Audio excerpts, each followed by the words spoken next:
ওকে, নমস্কার, শুভ সন্ধ্যা। আমাদের আজকের ওয়ার্কশপ শুরু হচ্ছে। আজ প্রথম দিন। আমাদের বক্তা মাননীয়া অধ্যাপিকা শ্রীমতী বিজয়া গোস্বামী মহাশয়া। তিনি যাদবপুর বিশ্ববিদ্যালয়ে সংস্কৃত বিভাগে অধ্যাপনা করেছেন। আমাদের আজকের বিষয়বস্তু হলো নাট্যে হাস্যরস, প্রাচ্য ও পাশ্চাত্য প্রেক্ষাপট। আমরা আগ্রহের সঙ্গে অপেক্ষা করছি তার বক্তব্য শোনার জন্য।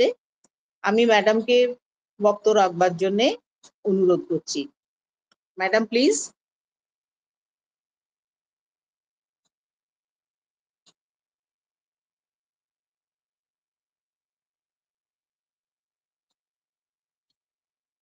নমস্কার, শুভ সন্ধ্যা। আশা করি আমার কথা শোনা যাচ্ছে। হ্যাঁ ম্যাডাম, শোনা যাচ্ছে। শোনা যাচ্ছে তো? হ্যাঁ, ঠিক আছে। আমরা এর আগেও এই একই প্ল্যাটফর্মে এসেছি, এখানে মিলিত হয়েছি।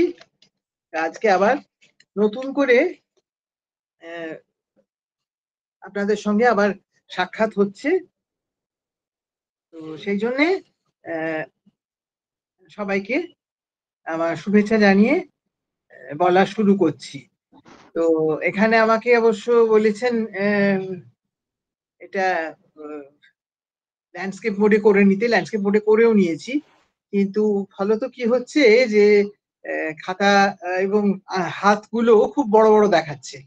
তা আশা করি আপনাদের তার জন্য কোনো অসুবিধে হবে না, কারণ একটু দেখে তো বলতে হবে, পুরোটা তো আমি মুখস্থ বলতে পারবো না। যাই হোক, আমার এই আজকে যে কথাগুলো বলবো এগুলো সূচনা হয়েছে অনেক আগে। এর আগে আমি যখন আপনাদের সামনে এসেছিলাম তখন আমাকে বলা হয়েছিল নাট্যশাস্ত্র, ভারতের নাট্যশাস্ত্র সম্বন্ধে কিছু কথা বলতে।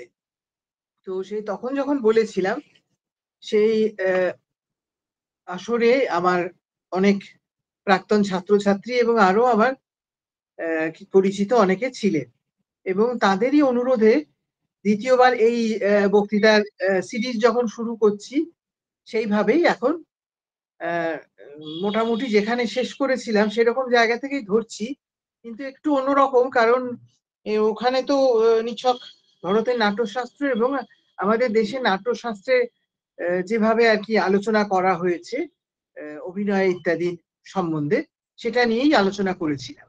আমি বলছি না যে সব আলোচনা শেষ হয়ে গেছে, ভবিষ্যতে হয়তো আরো বলার সুযোগ পাবো বা আপনাদের সামনে তাই নিয়ে উপস্থিত হব।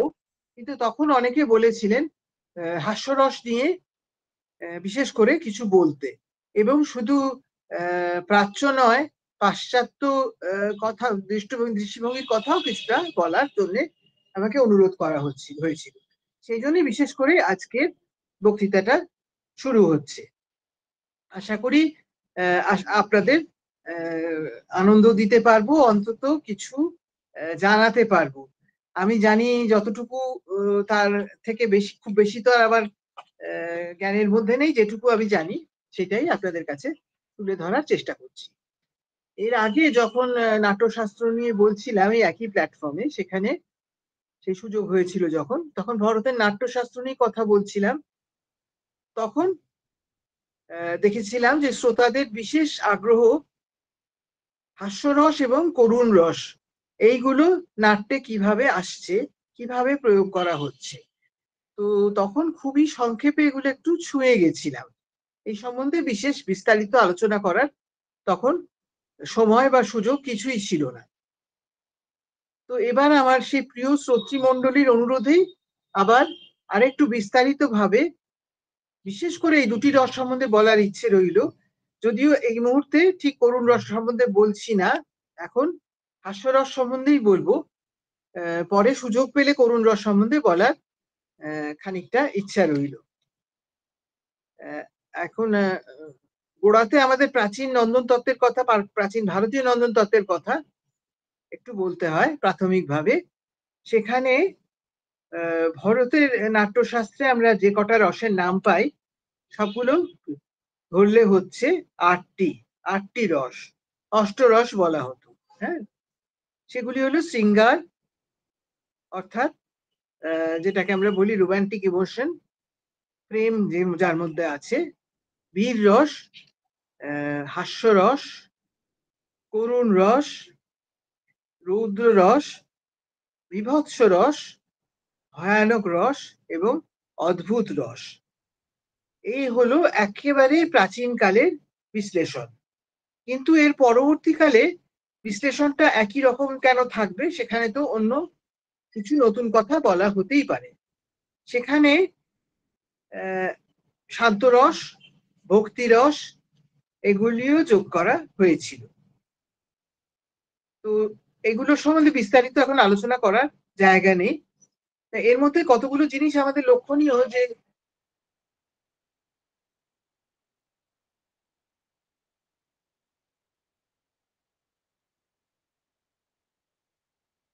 কথা বলা হচ্ছে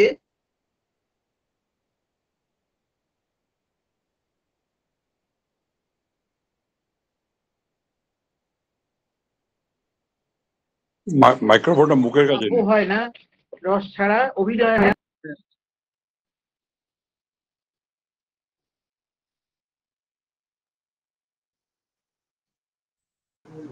ম্যাম আপনি শুরু করুন। হ্যাঁ, ঠিক আছে। আসলে একটা কি কথা শুনলাম আমি ঠিক বুঝতে পারলাম না, তাই জন্য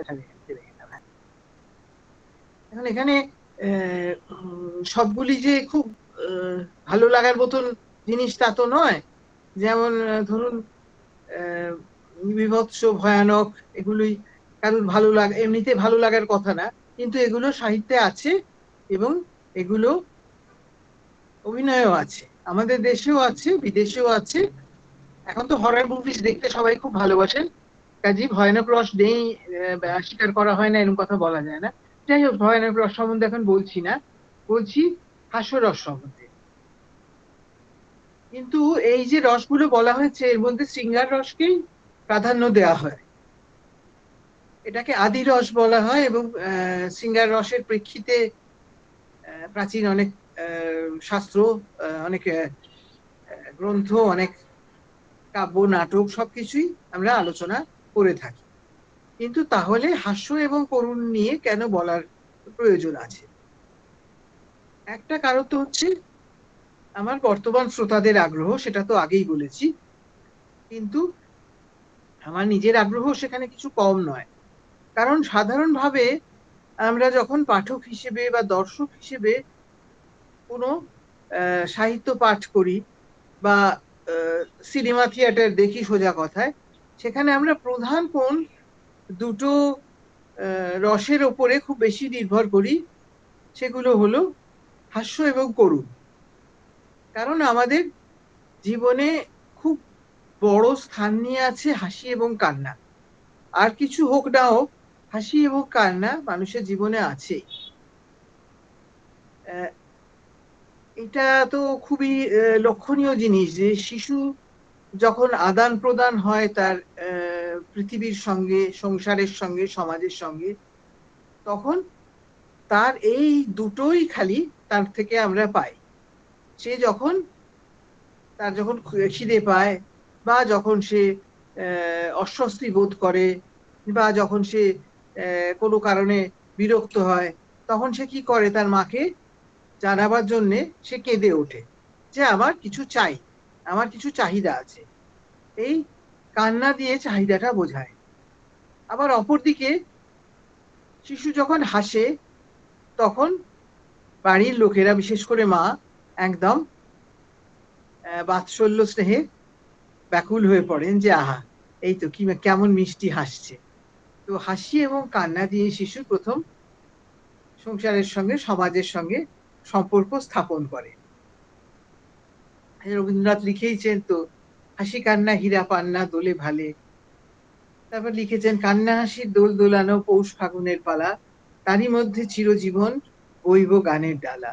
তার গানের ডালা যে তিনি বহন করেছেন, তার মধ্যে কান্না এবং হাসি দুই রয়েছে।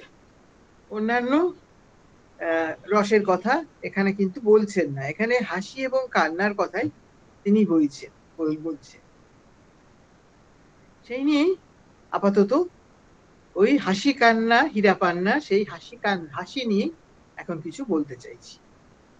এর আগে যখন আলোচনা করেছিলাম তখন বলেছিলাম যে হাস্য, করুণ এবং অদ্ভুত রস এগুলিকে অভিনবগুপ্ত বলেছেন রঞ্জক রস। রঞ্জক রস মানে যা বিশেষ করে আনন্দ দেয়। অভিনবগুপ্ত তার নাট্যশাস্ত্রের উপর যে তিনি টিকা লিখেছিলেন অভিনব ভারতী, সেখানে তিনি বলেছেন এইগুলি হলো রঞ্জক রস। কেন না, এই রসগুলি যারা সাধারণ মানুষ, অর্থাৎ যারা বিদগ্ধ ব্যক্তি নন, সে যুগের নিরিখে নারী, শিশু এবং নিরক্ষর সাধারণ মানুষ, তারাই এই রসগুলি উপভোগ করতে পারে। হয়তো অন্যান্য রসগুলির ততটা তারা গুরুত্ব দেবেন না, তারা যতটা এইগুলির গুরুত্ব দেবেন। এগুলির উপরেই তাদের ভালো লাগাটা নির্ভর করবে। নাট্যদর্পণের সোপজ্ঞ টিকায়ও বলা হয়েছে যে প্রহসন অর্থাৎ হাস্যরস প্রধান নাট্যকীর্তিগুলো নারী, শিশু এবং নিরক্ষর মানুষদের মন টেনে নেয় এবং এই ধরনের অভিনয় দেখতে দেখতে তাদেরও জ্ঞান বৃদ্ধি হবে, তাদের বোধ, তাদের রুচি পরিশীলিত হবে, পরিমার্জিত হবে, ফলে তারা অন্যান্য নানা প্রকারের নাট্যকীর্তিও উপভোগ করতে পারবে। এইটা হলো মোটামুটি একটা ব্যাকগ্রাউন্ড। এখন আমরা হাস্যরস, শুধু হাস্যরসের কথাতেই আসি। হাস্যরস আমরা সাধারণত হাসি কান্না বলি, হাসিটা আগেই আসছে, তো হাসিকেই আগে আনছি। হাসির সাহিত্য, নাট্য সারা পৃথিবী জুড়ে আছে, সবার কাছেই এই হাস্যরসের আবেদন আছে। এর আগে প্রাচীন ভারতের পরিপ্রেক্ষিতে যখন বলেছিলাম তখন তো অনেক কথা বলেছি, যদিও অনেক কিছু বাকি আছে, প্রায় কিছুই বলা হয়নি। এখানে পাশ্চাত্য সাহিত্যের বা নাট্যের পটভূমিকায় সামান্য দু চার কথা বলবো, পরে আবার অবশ্য দেশে ফিরে আসবো, চিন্তা নেই। ভারতীয় নাট্যশাস্ত্রে হাস্য কথাটাই প্রধানত পাই, যদিও স্মিত কথাটাও পাই। হাসির ব্যাপারটা এইভাবে আসে।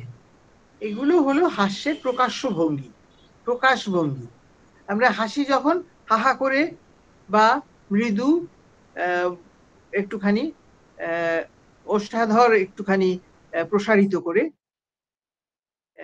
হাস্যের মূলে যদি যাই তাহলে পাশ্চাত্য ভাবনায় কয়েকটা বিশেষ সংজ্ঞা আছে, যেমন উইট, স্যাটায়ার বা humour.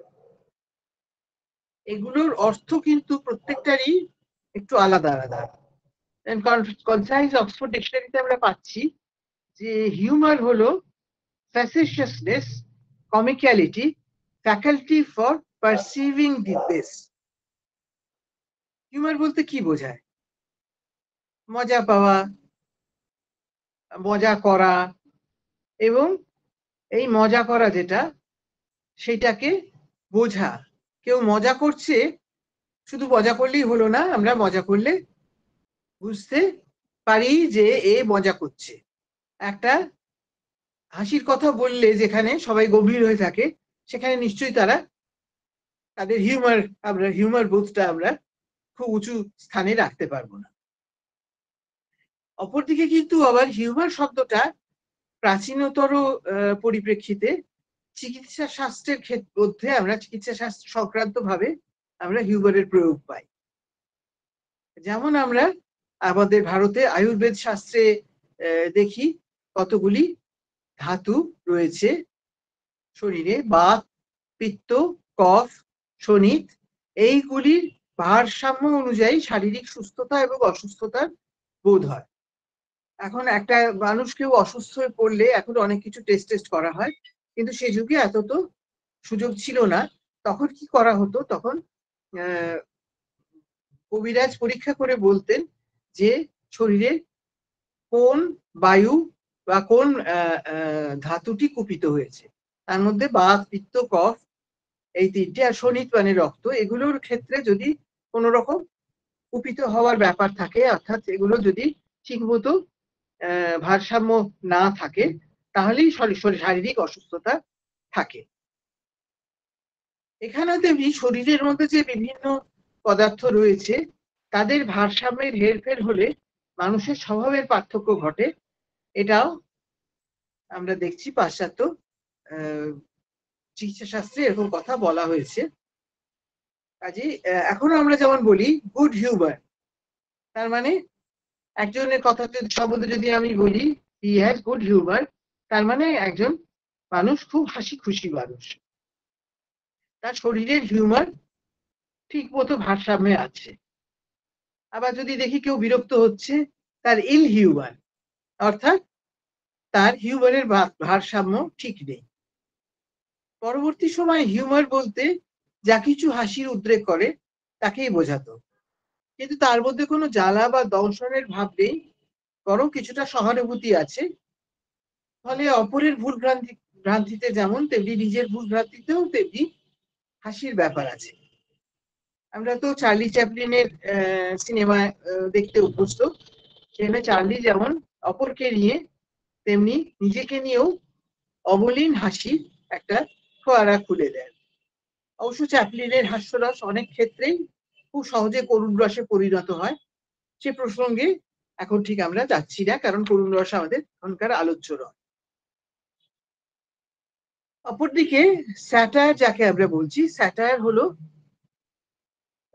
a composition in verse or prose holding up vice or folly to ridicule or lampooning individuals, অর্থাৎ অপরের ভ্রান্তি বা ত্রুটি বা তাদের মূর্খামি নিয়ে আমরা যদি ঠাট্টা করি, হাসাহাসি করি, সেটাকে বলা হয় স্যাটায়ার, যাকে আমরা বাংলায় বলি ব্যঙ্গ। সংস্কৃতের আরো তাৎপর্য আছে ব্যঙ্গে, কাজী ব্যঙ্গ কথাটা বাংলা বলেই এখন চালাচ্ছি।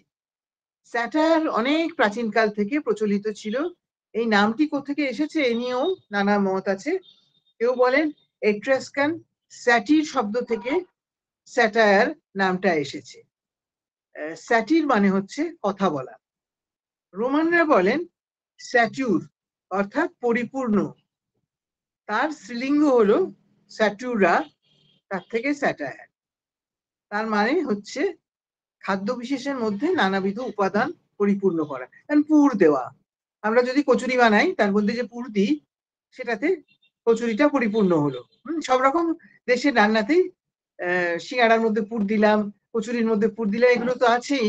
বিভিন্ন দেশে যত খাবার রান্না করার ব্যাপার আছে সেখানেও আমরা এটা করে থাকি, আমরা পুর ভরে দিই তার মধ্যে।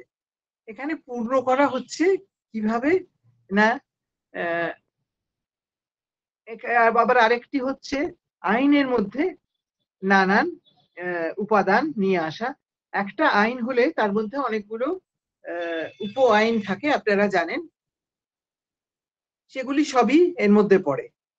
আবার কেউ কেউ বলেন স্যাটায়ারের উৎপত্তি স্যাটিরি, SATYRI, স্যাটিরি থেকে। এটা হলো এটা হলো ব্যক্তি বিশেষের নাম। তিনি ব্যাক্যাসের অনুচর। ব্যাক্যাস হলেন মদ্য এবং মাদকের দেবতা। সেই ব্যাক্যাসের অনুচর হলেন স্যাটিরি, তার থেকে নাম হয়েছে স্যাটায়ার। মদ টদ খেলে লোকে অন্য লোকে নিয়ে হাসি ঠাট্টা করে, তাদের রসবোধ বেড়ে যায়, এটা শোনা যায়, দেখেওছি কিছু কিছু। এই ব্যাখ্যা ধরলে বিভিন্ন প্রকার বিষয়বস্তু সংগ্রহ বা লাগাম ছাড়া উদ্দাম কামাবিষ্ট ভঙ্গি রচনা, পরবর্তী সময় এইগুলো স্যাটায়ারের অর্থ হিসেবে দাঁড়ালো। তাহলে কি হচ্ছে স্যাটায়ার বলতে শেষ পর্যন্ত কি দাঁড়াচ্ছে সেটা হলো যে এও এক ধরনের হিউমার, কোনো ব্যক্তির কোনো ত্রুটি বা তার চারিত্রিক কোনো বৈশিষ্ট্যের বিষয়ে তীক্ষ্ণ ব্যঙ্গ। এও এক ধরনের হিউমার, কিন্তু অনেক বেশি নির্মম। এটা কোনো ব্যক্তি বিশেষের চারিত্রিক বৈশিষ্ট্য হতে পারে, বা এটা সমাজের কোনো বড় রকমের ত্রুটি হতে পারে। আমরা এরকম ধরনের নাট্যকীর্তি অন্তত ইংরেজিতে বটেই, বাংলাতেও অনেক দেখেছি, সংস্কৃতেও দেখেছি। প্রহসন বিশেষ করে এই ধরনের নাট্যকীর্তি, সেই প্রসঙ্গে আমরা আবার পরে আসবো। তো এও এক ধরনের হিউমার, কিন্তু এটা অনেক বেশি নির্মম, যেটা বললাম। ড্রাইডেন কবি, নাট্যকার এবং সমালোচক জন ড্রাইডেন, তিনি বলছেন, the nicest and most delicate touches of satire cannot in fine raillery can consist in fine raillery. How easy it is to call rogue and villain, and that wittily. Neither is it true that this fineness of raillery is offensive. A witty man is tickled while he is hurt in this manner, and a fool feels it not. এখানে বলছেন যে খুব সূক্ষ্ম এবং ভারী সুন্দরভাবে স্যাটায়ারের যে কতগুলো স্পর্শ আসে, সেটা হলো ব্যঙ্গ করা, কারুর ত্রুটি নিয়ে তামাশা করা। যে লোকটা বদমাশ বলে আমরা জানি, দুষ্টু বলে জানি, তাকে বদমাশ বলা, তাকে দুষ্টু বলা, কিন্তু সেটা ওই বিশেষ করে উইটি ভাবে, উইট কথাটা আবার এখানে আসছে, উইটের প্রসঙ্গে আবার আসবো, উইটি ভাবে বলা, অর্থাৎ এটা খুব হাস্যরস দিয়ে বলা। এরকম যদি বলা হয়, তাহলে এই যে কথাগুলো বলা হচ্ছে, একটা লোককে যদি এরকম ধরনের কথা বলা হয়, স্বাভাবিকভাবে কি হয়, একজন লোককে যদি আমি বলি তুমি একটা বদমাশ, সে রেগে যাবে। কিন্তু আমি যদি তাকে ব্যঙ্গ করে বলি যে তুমি একটা বদমাশ, তাহলে তার যদি একটু বোধ বুদ্ধি থাকে, সে হাসবে, নিজেও হাসবে। আর যার সে বুদ্ধি নেই, সে সূক্ষ্ম বুদ্ধি নেই, সে এটা বুঝতেই পারবে না যে তাকে নিয়ে হাসি ঠাট্টা হচ্ছে। কারণ সত্যি সত্যি যে বদমাশ লোক, দুষ্টু লোক, তাকে বদমাশ কিন্তু বলা হচ্ছে না, হয়তো উল্টো করেই তাকে বলা হচ্ছে যে তোমার মতো এরকম সৎ লোক পৃথিবীতে আর হয় না এরকম। সেখানে যে মানুষের রসবোধ আছে, সে বুঝবে তাকে নিয়ে হাসি ঠাট্টা করা হচ্ছে, সে হাসবে। এবং যে বোকা, সে মনে করবে এই তো আবার প্রশংসা করছে, সে বুঝতে পারবে না। এখন এই আমাদের বর্তমান সমাজ এমনই, আজকে বলে বলছি না, যতদিন ধরে মানুষ ততদিন থেকেই সমাজের বৈশিষ্ট্য এই যে দোষ করে কেউ শাস্তির ভয় করে না, ভয় করে ব্যঙ্গের, হাসি ঠাট্টা। আবার উইটের কথা যখন আসছে, উইট হলো এমন প্রকারের হাস্যরস যেখানে চট জলদি উত্তর প্রত্যুত্তরই হলো রসের মূল কথা। এই উইট জ্ঞানের সঙ্গে সমার্থক ছিল একসময়। অমুক লোকটার উইট আছে বলতে বুঝতে হতো যে তার বুদ্ধি আছে। এখনো নেটিভ উইট বা মাদার উইট স্বাভাবিক বাকচাতুর্য বা সহজ বুদ্ধি বোঝায়। মোটামুটি সপ্তদশ শতাব্দী পর্যন্ত বা তারও পরে কবি প্রতিভার অবিচ্ছেদ্য অঙ্গ হিসেবে উইট গণ্য হতো। তবে আজকাল ওই চটজলদি উত্তরকে উইট বলে গণ্য করা।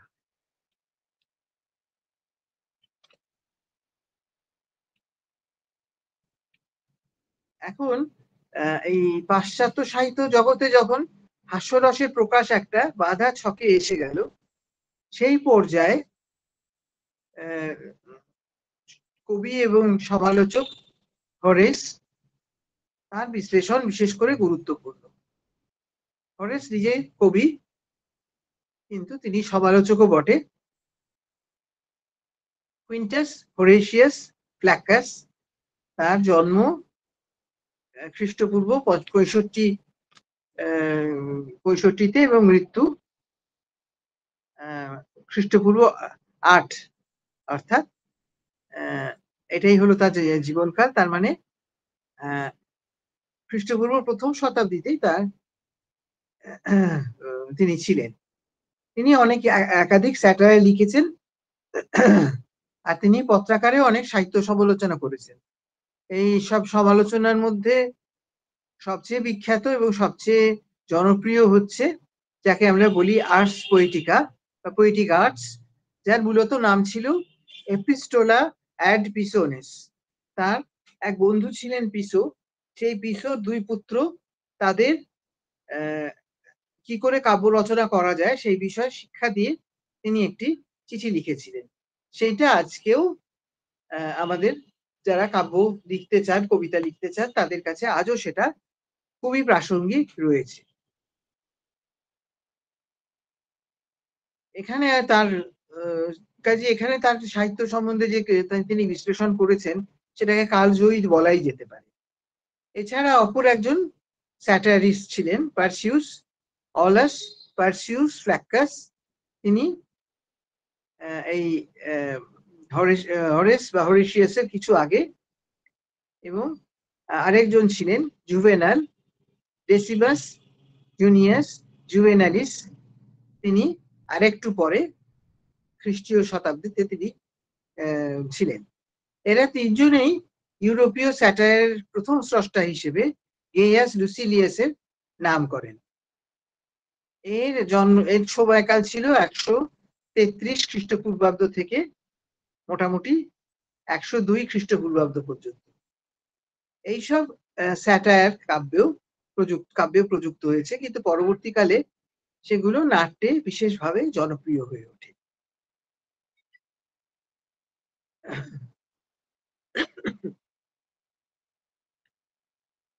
তো এই প্রসঙ্গটা আসছে যখন, তখন আমাদের একটু রেনেসাঁস সম্বন্ধে দু এক কথা বলা আবশ্যক।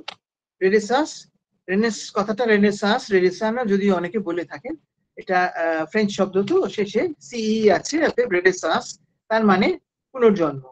তা পুনর্জন্ম কিভাবে হয়েছে, এটা এখানে যখনই আমরা বলি রেনেসাঁস, তখন সেখানে আমরা বুঝি যে এমন একটা সময় এসেছে যে সময় আধুনিক কালে পুরনো যে সমস্ত ধ্রুপদী যে আদর্শগুলো ছিল, সেটা সাহিত্যেই হোক, শিল্পেই হোক, বা যে কোনো ভাবেই হোক, সেই চিন্তা ভাবনাগুলোকে আধুনিক চিন্তার ছাঁচে নতুন করে ঢালাই করা।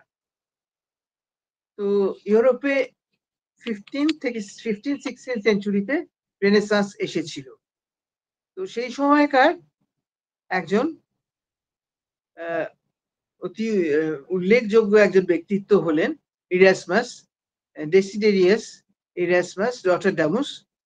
তিনি ডাচ খ্রিস্টান মানবতাবাদী ছিলেন। তিনি লিখেছিলেন ইন প্রেজ অফ ফলি, অর্থাৎ মূর্খতা বা বোকামির প্রশংসা। তিনি তার মধ্যে যা বলেছেন তার সংক্ষেপে একটু বলছি। And what is all this life but a kind of comedy, wherein men walk up and down in one another's disguises and act their respective parts. Thus are all things represented by counterfeit, and yet without this there was no living. তিনি বলছেন এই জীবনটা আমাদের কি, এই জীবনটা হচ্ছে এক ধরনের কমেডি, একটা প্রহসন। এখানে কি হচ্ছে, মানুষে হেঁটে হেঁটে বেড়াচ্ছে পরস্পরের ছদ্মবেশ নিয়ে। আমি আপনার ছদ্মবেশ নিচ্ছি, আপনি আমার ছদ্মবেশ নিচ্ছেন। এইভাবে তারা তাদের বিভিন্ন চরিত্রে অভিনয় করছে। এইভাবে সবকিছুই প্রকাশ পাচ্ছে নকলের দ্বারা। কিন্তু এগুলো ছাড়া আমাদের জীবন বলে আর কিছু নেই। তার মানে জীবন হচ্ছে এই নকলিয়ানা, একজন আরেকজনের অভিনয় করে যাও। এখন এই সব আলোচনার মধ্যে থেকে কিছু আমরা পাচ্ছি জিনিস, যেটা হচ্ছে যে একটা মানে রেনেসাঁসের সময় থেকে যে একটা নতুন একটা ডেভেলপমেন্ট হলো, নতুন একটা চরিত্র বেরিয়ে এলো, সেটা ফুল বা জেস্টার। বিশেষ করে ফুল নামটা আমরা খুব বেশি রকম পেয়ে থাকি। তাদের গুরুত্ব বিশেষ করে নাটকের পরিপ্রেক্ষিতে ভীষণভাবে বেড়ে উঠল। আমরা জানি শেক্সপিয়ারের যুগে, শেক্সপিয়ারকে তো রেনেসাঁস ম্যান বলা হয়, তখন রেনেসাঁস প্রথম ইংল্যান্ডে সবে একেবারে তুঙ্গে উঠছে। তো এই যে আমরা যাদের কথা বলছি, সেই ফুল, জেস্টার বা জোকার, তারা কি করত? তাদের কাজ হচ্ছে হাসানো অবশ্যই। তো মধ্যযুগের সমাজে রাজা বা ভূম্যধিকারী যারা থাকতেন তাদের সভায় জেস্টার বা জোকার বা ফুল অভিধায় কিছু মানুষকে দেখা হতো। এদের কাজ ছিল প্রভুদের আনন্দ দেওয়া, অবশ্যই নাচ গান বাজনা এসব তাদের ভালো করে শিখতে হতো, এসব তো তারা জানতোই। উপরন্তু মজা করা, হাসানো, এইসব তাদের কাজ ছিল। মনে করুন রাজার কোনো কারণে মন মেজাজ ভালো নেই, সেই সময় তাকে আনন্দে রাখতে হবে, তা না হলে রাজা রেগে হয়তো 4-5 জনের মুন্ডুই নিয়ে নিলেন। তো তখন যদি এরা রাজাকে একটা ভালো মুডে নিয়ে আসতে পারে, তাহলে তাদের উদ্দেশ্য সিদ্ধ হলো এবং রাজাও খুশি হয়ে তাদের কিছু কিছু পারিশ্রমিকও দিলেন, পুরস্কারও দিলেন। এই ধরনের রেওয়াজ সব দেশেই ছিল, ভারতবর্ষে তো ছিলই, আপনারা জানেন। সে প্রসঙ্গে আবার পরে আমরা আসব। এই চরিত্রগুলি শুধু আমোদ প্রমোদের যোগান দিতে শুরু করে, করতে করতে কোন সময় তারা সমাজের সমস্ত ব্যাধিগুলিকে সাধারণ মানুষের সামনে তুলে ধরে ব্যঙ্গ করার সুযোগ পেয়ে গেল, বা সেখানে তারা সেই সুযোগটা নিয়ে নিল। এরা সমাজের মূল কাঠামো থেকে বহিষ্কৃত। এরা তো সাধারণ অন্যান্য মানুষের মতো প্রত্যেক দিনের জীবিকা পালন করতে পারে না, বা 5 জনের সঙ্গে সেভাবে মিশতে পারে না। আপনারা জানেন, আমরা ছোটবেলা থেকে সেই গোপাল ভাঁড়ের গল্প শুনেছি, গোপাল ভাঁড়ের গল্প পড়েছি। গোপাল ভাঁড়ের সেই গল্পে আমরা দেখেছি যে গোপাল ভাঁড় অনেকগুলো ব্যাপারে রাজা কৃষ্ণচন্দ্রকে এমন একটা কথা বলছেন যেটা হয়তো তার ভবিষ্যতের পুরো কীর্তিকলাপই তার দ্বারা খানিকটা প্রভাবিত হচ্ছে। এখন তারা মূল সমাজের কাঠামোর মধ্যে নেই, সেই জন্যই তারা নিরপেক্ষভাবে সমাজের ত্রুটিগুলি সমালোচক হয়ে দাঁড়াতে পারে। তো এখন এইসব চরিত্র যারা রয়েছে, সেই চরিত্রগুলো কিরকমের হয়? এদের এই যে ফুল বা জেস্টার, তাদের ইংল্যান্ডে ওই এলিজাবেথের যুগে যখন শেক্সপিয়ার নাটক লিখছেন, সেই সময় তারা খুব বড় রকমের একটা ক্যানভাস পেয়েছিল। শুধু শেক্সপিয়ার কেন, অন্যান্য আরো যারা নাট্যকার ছিলেন তারাও কিন্তু এদের খুব ব্যবহার করেছেন। তারা রাজার সহচর, অনেক ক্ষেত্রে তারা তীক্ষ্ণ বুদ্ধির পরিচয় দেয়। তো আমরা যেমন সংস্কৃত নাটকে বিদূষকের যে ভূমিকা দেখি, মোটামুটি সেরকমই একটা ভূমিকা তাদের ছিল। শুধু দর্শককে হাসানো নয়, রাজা বা অনুরূপ চরিত্রকে সাবধান করে দেওয়াও তার প্রচেষ্টা দেখা যায়। এরকম ধরনের চরিত্র তো ছিলই, এছাড়া আরো বেশ কিছু চরিত্র দেখা যায় যাদের কাজ হচ্ছে হাসানো, কমিক রিলিফ। তাদের মধ্যে গাম্ভীর্যপূর্ণ ব্যক্তিত্ব আনার প্রচেষ্টায় দর্শক হেসে কুটি কুটি হয়, কিন্তু চরিত্রগুলি গম্ভীর হয়েই থাকে। অথবা যারা এমন চরিত্র থাকে যারা যে কথাগুলো বলার কথা সেগুলো না বলে উল্টো পাল্টা কথা বলছে। এরকম কিছু কিছু আমরা শেক্সপিয়ার থেকে উদাহরণ দিতে পারি, ছোটখাটো দু একটা। যেমন আমরা দেখি যে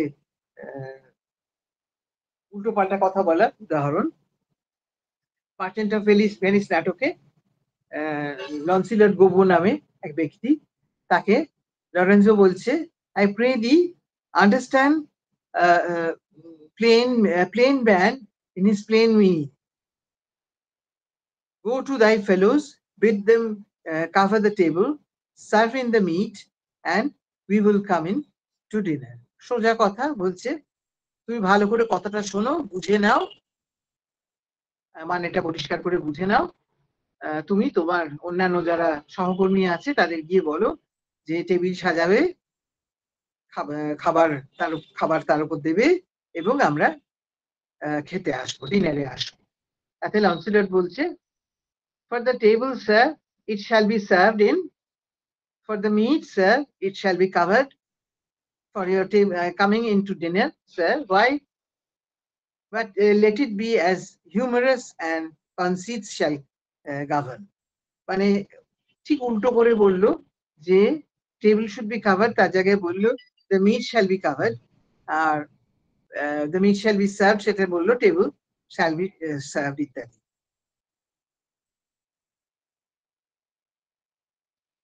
যাই হোক, এরকম ধরনের উল্টোপাল্টা কথা বলার ব্যাপার আছে।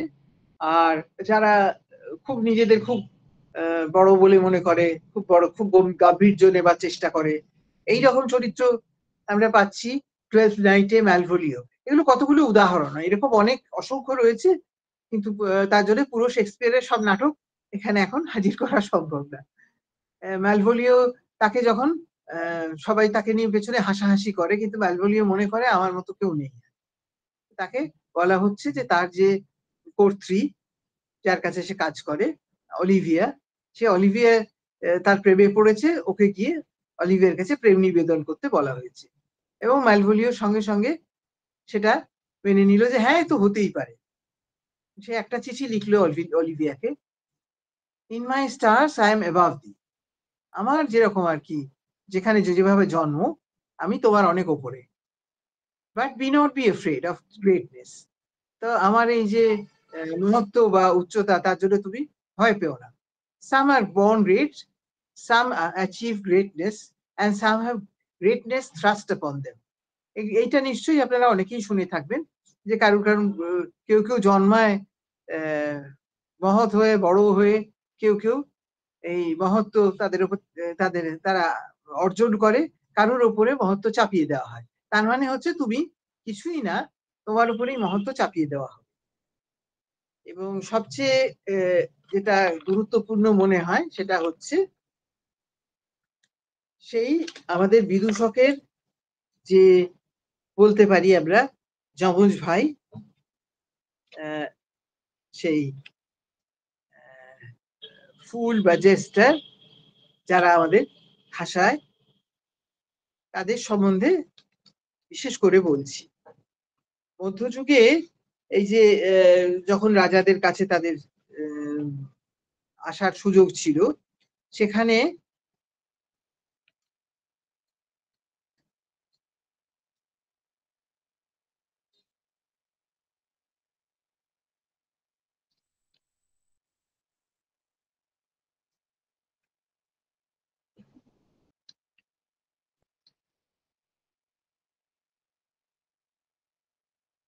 আরেকটা বলি, এটা বাদ দিয়ে গেলে চলবে না, সেটা হচ্ছে যে আমরা তো কালিদাসের অভিজ্ঞান শকুন্তলমে দেখেছি যে একজন জেলে, তাকে ধরা হয়েছে চুরির অপবাদে, সে রাজার আংটি মাছের পেটে পেয়েছে বলে, যে পুলিশেরা তার কিরম ভাবে তার উপরে উৎপীড়ন করছে তার একটা বর্ণনা রয়েছে। এরকম পুলিশের গল্প আমরা শেক্সপিয়ারেও পাই, মাচ অ্যাডু অ্যাবাউট নাথিং।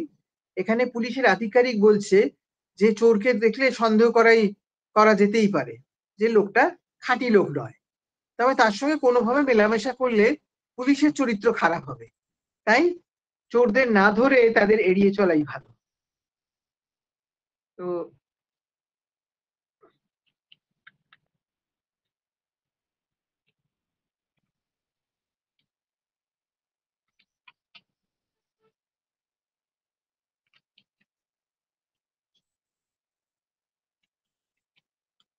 যে কথা বলছিলাম, যে যেখানে এরা জেস্টাররা বা ফুলরা বসতো, তাদের বেশ ভালো মতন গুরুত্ব রাজসভায় থাকতো। তাদের কিভাবে বসানো হতো, তারা বসতো রাজা রানীর পায়ের কাছে, বিশেষ করে রানীর পায়ের কাছে, অর্থাৎ রানীর থেকে তাদের এক ধাপ মাত্র তফাৎ। সুতরাং তারা একটা সুযোগ পেত যে রাজা রানীদের সঙ্গে সমানভাবে কথা বলতে, তাদের কোনো রকম উপদেশ দেওয়ার থাকলে সেটাকে হয়তো হাসির মধ্যে দিয়েই ঢেকে সেটা প্রকাশ করত, কিন্তু তারা অনেক সময় সেই সুযোগটা পেত এইভাবে কথা বলতে, তাদের তাদের মতটা জানাতে, এবং তার ফলে অনেক সময় তারা সৎ পরামর্শই দিতে চেষ্টা করত রাজা রানীদের।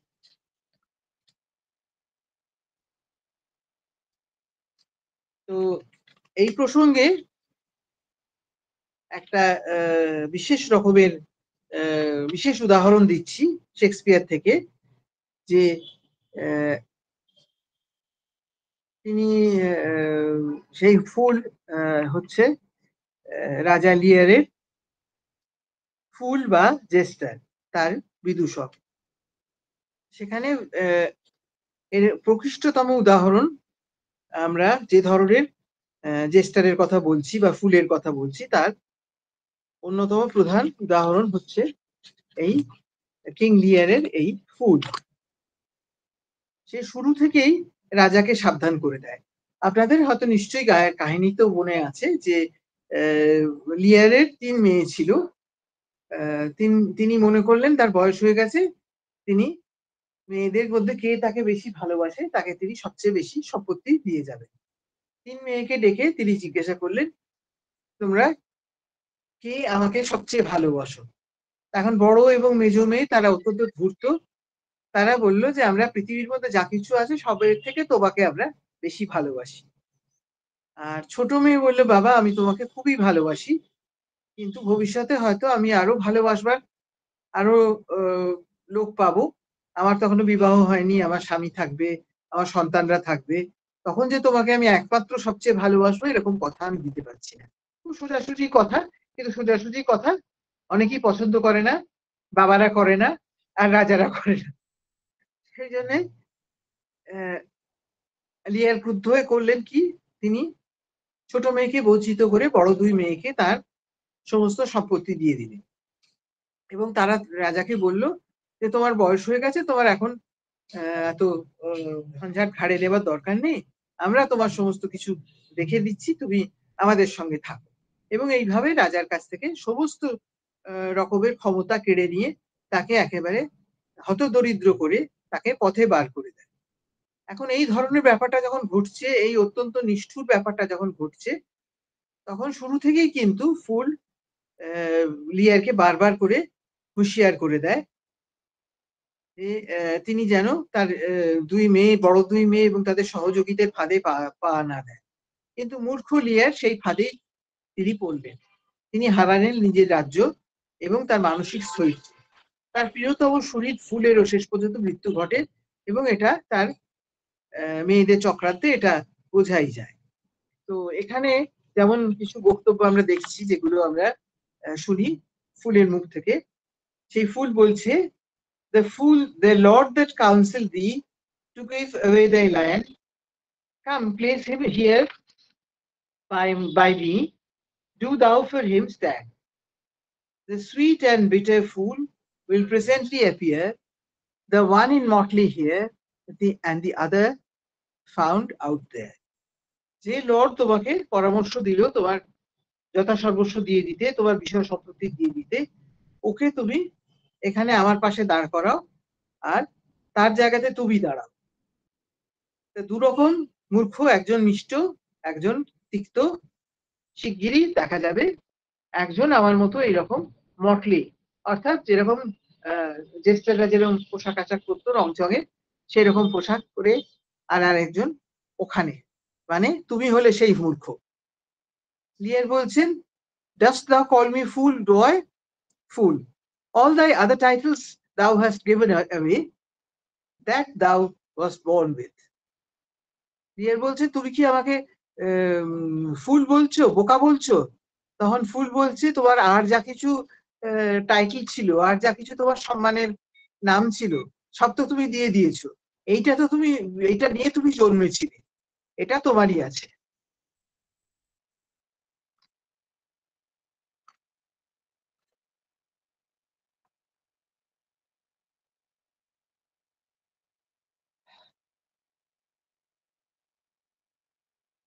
যাই হোক, মোটামুটি শেষের দিকে প্রায় এসেছি। আজকে যেগুলো বলবো, হাসি আমাদের জীবনের অবিচ্ছেদ্য অঙ্গ। এই কথা ইলিয়াস থেকে শুরু করে আধুনিক সব চিন্তাশীল ব্যক্তিরা অঙ্গীকার করেছেন। এই হাসিকে কেমন ভাবে সাহিত্যে প্রয়োগ করা হয়েছে সেটাই আমরা বিবেচনা করতে বসেছিলাম। সামাজিক ত্রুটি বিচ্যুতি, মানুষের ভুল ভ্রান্তি কত কি যে আমরা জীবনে দেখি। কোথাও তীক্ষ্ণ ব্যঙ্গ, কোথাও নির্মল হাস্য। প্রয়োগের ব্যতিক্রমে নানাভাবে দেখা যায় হাস্যরসের প্রয়োগ। পরবর্তী সময় হাসির গল্প, হাসির কবিতা, ব্যঙ্গপূর্ণ প্রবন্ধ, এই ধরনের নাটক, চলচ্চিত্র, কার্টুন কত কি যে আমাদের বিনোদন শুধু নয়, চৈতন্যোদয়ের জন্য ব্যবহার করা হচ্ছে এবং হচ্ছে। আজকাল একক অভিনেতা, হাস্য কৌতুক বা স্ট্যান্ড আপ কমিক অনেক সময় শাসকেরও ভয়ের কারণ হয়ে দাঁড়ায়। এর আগে চ্যাপলিনের চলচ্চিত্রের কথা বলেছি। তার সেই ছবিগুলিতে নির্মল হাস্যরস আছে, আবার সমাজ ও রাজনীতির বিচ্যুতির প্রতি কষাঘাতও আছে। শুধু চ্যাপলিন কেন, আরো বহু বহু রস সৃষ্টিকার এসেছেন, আসছেন, এবং যতদিন মানুষ আছে ততদিন তারা আসবেন। এই প্রসঙ্গে পাশ্চাত্য কিছু ভাবনার কথা বললাম। এই ধরনের ভাবনা আমাদের প্রাচীন সাহিত্যেও যে আছে তা বলা বাহুল্য। সেই প্রসঙ্গে আমরা পরে যাব। হাস্যরসের কথা বলতে গেলে প্রথমেই বলতে হবে আমাদের দেশের চিন্তাধারা অনুযায়ী এই রসের অধিষ্ঠাতা দেবতা হচ্ছেন স্বয়ং মহাদেব। তিনি তো প্রলয়েরও দেবতা।